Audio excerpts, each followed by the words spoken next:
So yeah, I'm of that same genealogy of just letting it all hang out. You know what I mean? That's where my comedy comes from. And your new line of jeans is called Genealogy. Is that right, Will? Yeah. They're available in my Etsy store. They're handmade, custom order genealogy jeans that you tell me what your ethnic background is, and I just write it across the ass.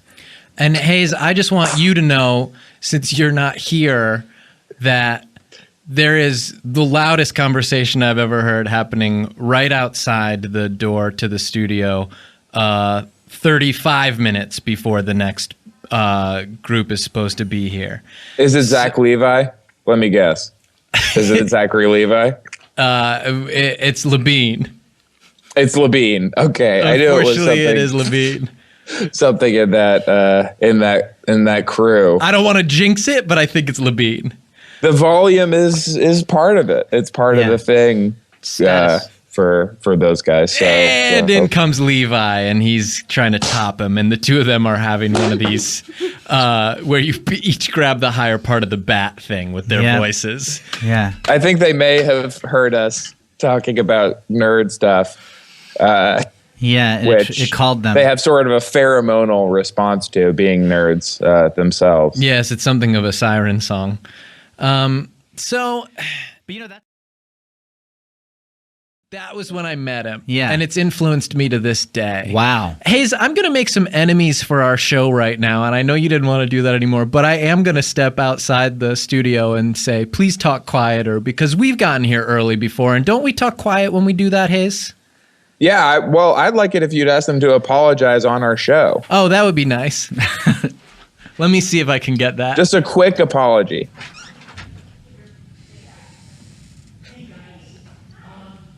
I'm so sorry about this, Will. Will, could you please not hurt them? I'm ready to go. Like I know that your instinct is to hurt them over my real career, bad, and I wish you wouldn't, just because they are part of our family, basically. I know this is supposed to be entertainment, but this is also dog eat dog field. Yeah. And a lot of times it really is just puffing out your chest and throwing. I know, a lot of times, but just in this one case, if you could not hurt the person. Yes, Hayes is on Skype. Okay. So you may need headphones to hear Hayes. Hayes, I got some of them in here, and it's some of these. Oh, great! And it's some of these funny women that are an epidemic around here. This crew. Hey. Okay, great. Oh, okay. It's a little disappointing because I did think it was Zachary Levi, but who am I speaking to instead? I thought it was Labine, and I thought it was Levi, but instead they're going to tell you all their names. Okay. It's Lauren Lapkus and Erin Whitehead. Mm-hmm. Stephanie Allynne and we can hear you. hello. Okay, and Mary Holland. Okay, I could see how you would think it was Tyler Labine.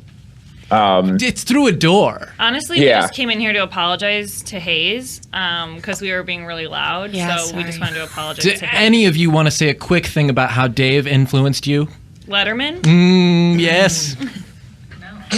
Yeah, I feel like he really inspired me to get involved with television, like growing up like as a little spunky kid, not a spunk. I was like a spunky kid, and like he had like that energy that really inspired me. So like for sure, that's what kept me going like through all the years where I was like doubting myself. Oh, okay, yes. Does anyone just not care anymore that he cheated on his wife forever? Well, people like that he just kind of didn't give a shit about that. The fact that he broke the rules, I think, is part of what made his comedy so special. He was a rogue. Yes. Yeah, he was just willing to break the rules. Like he was commenting on institutions. Well, there's that rule of don't wear Velcro and jump on the wall, isn't there? And he broke that rule. He broke the rule of throwing paint off a building. Yep. Not supposed to do that. Yes. All right. Well, who said that thing about his wife? Are we forgetting that he had heart surgery at one point? I think he could use a little Stephanie, sympathy here. Like maybe so he doesn't have a heart? Well, we're just saying the guy's been through some original heart. This guy's been through some trauma.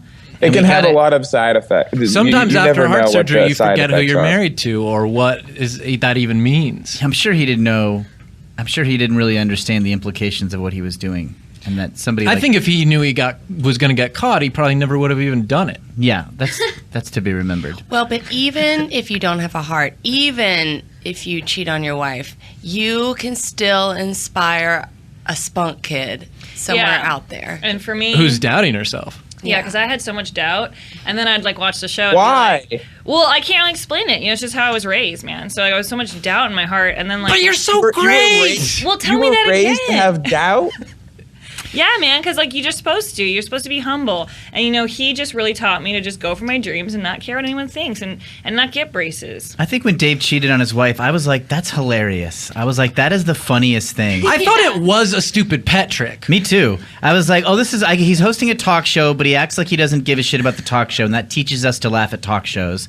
Now he's like involved with people, and he's cheating on them like he doesn't give a shit about them, and that's also funny is what I learned. Yeah, it's just a new layer to what we all really have already admitted that we like. Does he have pets?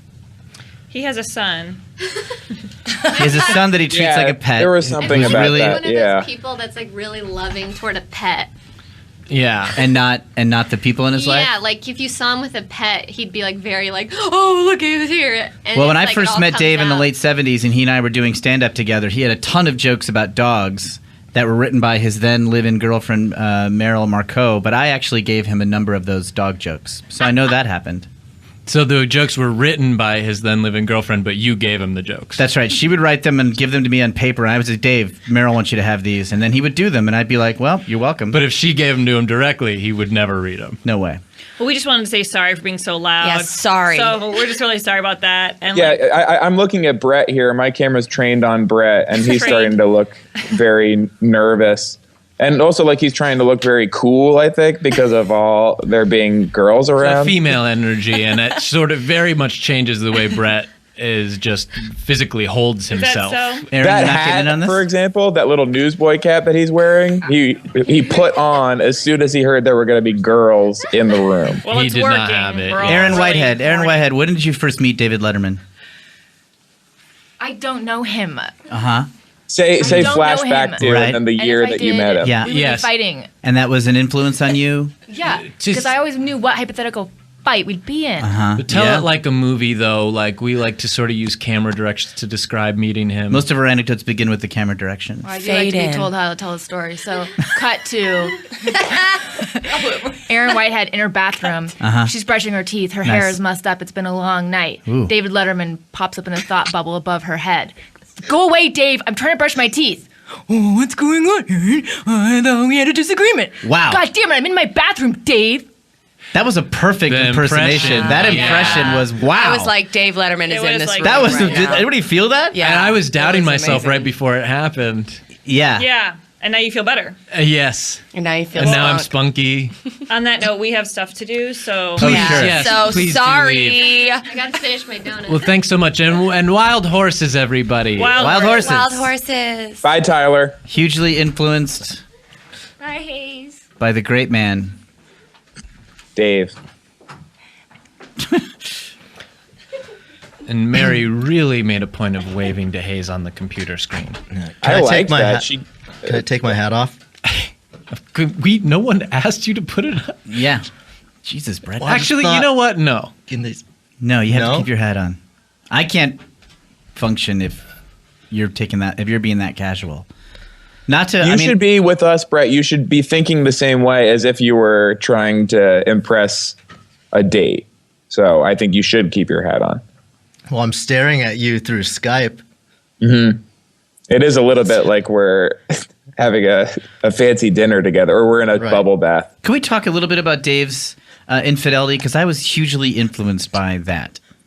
I'm glad that Wild Horses brought that up because I was like, well, as a comedian, I want to live my life like a monk, like in the purest form. And then when Dave did that, I was like, oh, it's okay to make mistakes. You know what I mean? It's okay to Yes. And not Color just outside okay, the lines it's a little almost bit. better. it's almost encouraged. And you can't really be funny if you don't commit huge acts of infidelity on the people you're committed to. His biggest influence on me, I think, was liking the Foo Fighters. Oh God, yes. That was huge. When he first